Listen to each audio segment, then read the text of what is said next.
চলেন একজন সাহাবীর একটা ছোট্ট গল্প শোনাই আপনাদেরকে, কারণ অনুসরণ করার জন্যে তাদের বিষয়টা আপনাদের সামনে ক্লিয়ার থাকা লাগবে। আল্লাহর নবী সাল্লাল্লাহু আলাইহি ওয়াসাল্লামের একজন শ্রেষ্ঠ সাহাবী ছিলেন হযরত সাঈদ ইবনে আমির আল জুমাহি রাদিয়াল্লাহু আনহু। দেখেন, গাল গল্প শোনায় আর টাইম পাস করা আমাদের কাজ না, এটা অথেন্টিক কিতাবের গল্প। সুয়ারুম মিন হায়াতিস সাহাবা একটা কিতাব আছে সাহাবীদের জীবনী নিয়ে, আরবের খুব সমাদৃত কিতাব। ওই কিতাবের প্রথম ঘটনা এটা আমি যা শোনাচ্ছি আপনাদের। হযরত সাঈদ ইবনে আমির আল জুমাহি মুসলমান হয়েছেন একটু দেরিতে। মুসলমান হলে কি হবে, ঈমান ছিল বড় পাক্কা। কতটা পাক্কা একটা ছোট্ট গল্প শুনলেই বুঝবে।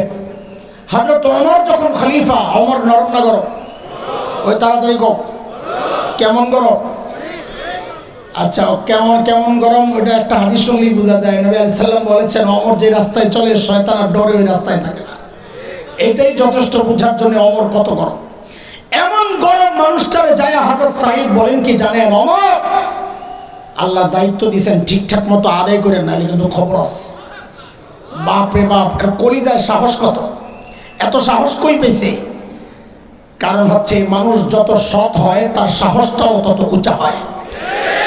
নিজের মধ্যে দুই নম্বরই থাকলে কথা বলবে মিন মিন মিন মিন করে, আর তেলের কৌটা খালি করবে। কি করে খালি কইরা? মাখে। এটা কেন? যখন নিজের মধ্যে দুই নম্বরই থাকে।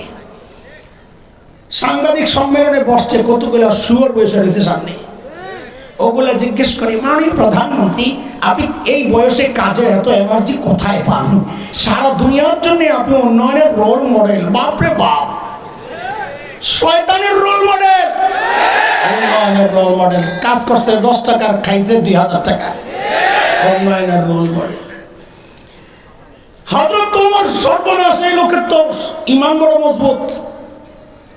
আমাদের দেশের নেতারা হইলে কি করতো, ওরে কিছু বস্তু দিয়ে বিদায় করে গোয়েন্দা সংস্থারে কইতো এটা তেল বেড়ে গেছে, ওরা আয়না করে ঢুকা। ঠিক নি কথা? কিন্তু তিনি আল্লাহর নবীর সাহাবী, তারা সৎ লোক তালাশ করে।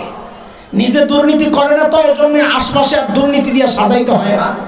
নিজে যারা দুর্নীতি করে আশপাশটাও এরকম দুর্নীতিবাজ দিয়ে সাজায়, আর লেনদেনারে পাশের দেশে নিয়ে বাইন্দারা হে যেন বিপদে বললে টান দিলে জাউন্ডে যায়।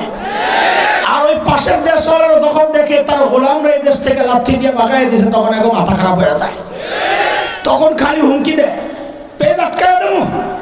কি আটকায় দিব? পেজ বলে আটকায় দিব। তা আমাকে দে, আমরা আম্মাই শিখাইয়া দিয়ে গেছে না, পেজ ছাড়া তরকারি রান্ধন যায়। লাগবো না তো পেজ। যে কয়দিন পেজ আগে বন্ধ করে দিছি, এখন দাদাই বস্তা সামনে কান্দে, দাদা কি খবর, কেন কাঁদছেন? দাদা বলে, দাদা বাংলাদেশিরা তো পেজ দিচ্ছে না, পেজ তো পচে যাচ্ছে দাদা। খাবেও তো না, ওগো তো সেই কলিজা নাই খাওয়ার। মানসিকতা অত্যন্ত নিচু, লেভেল একেবারে নিচু। এই জন্য তো গল্প তৈরি হয়েছে। দুপুর বেলা গেছে ভাই বোনের বাড়িতে বেড়াইতে, কলিং বেল টিপে টিপে বোন তো দরজা খোলে না। ভাই বুঝছে কাহিনী কি, বোন কেন দরজা খোলে না। ভাই বাহির থেকে বলছে, দিদি আমি কিন্তু খেয়ে আসছি। এখন দিদি ভাইয়া ভিতর থেকে কত আগে বলবি না, ওরা বলে আবার আমরা দেশ দখল করবো কত দিয়ে। একটা দেশ দখল করার জন্য মানসিক শক্তি লাগে, কিন্তু কথা বলে। এই জন্য আমি বলি, যাদের চরিত্র এত নোংরা, যাদের রুচি এত নিচে, আরেক দেশ দখল করার হিম্মত ওদের হওয়ার কথা না। হ্যাঁ, আরে এগুলো তো আমাদের বাচ্চা, ওরা আসবে পাকড়ে নিবে, তো তাকায় থাকলে আমার কথা আমার কেমন লাগে, আমার বলতে মনে চায়। একটা লাইনে আসি, কথা শোনেন তাড়াতাড়ি, আমার ছাপতে হবে তাড়াতাড়ি। আমি বরং বলি, আমার দেশ দখল করার আগে নিজেকে হাগার জায়গা ঠিক করে আইস।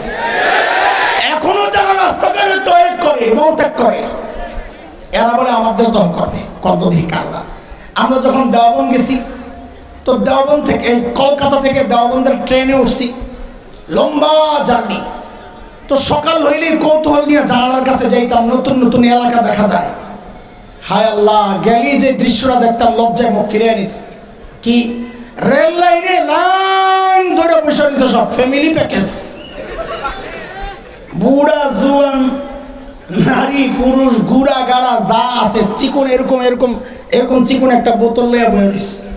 মানিজ্য রক্ষার্থে মাথা নিচের দিকে, মহিলারা কাপড়টার একটু টাইনা দেয়, পিছন দিয়া খালি। মলত্যাগ করতেছে রাস্তার পাশে।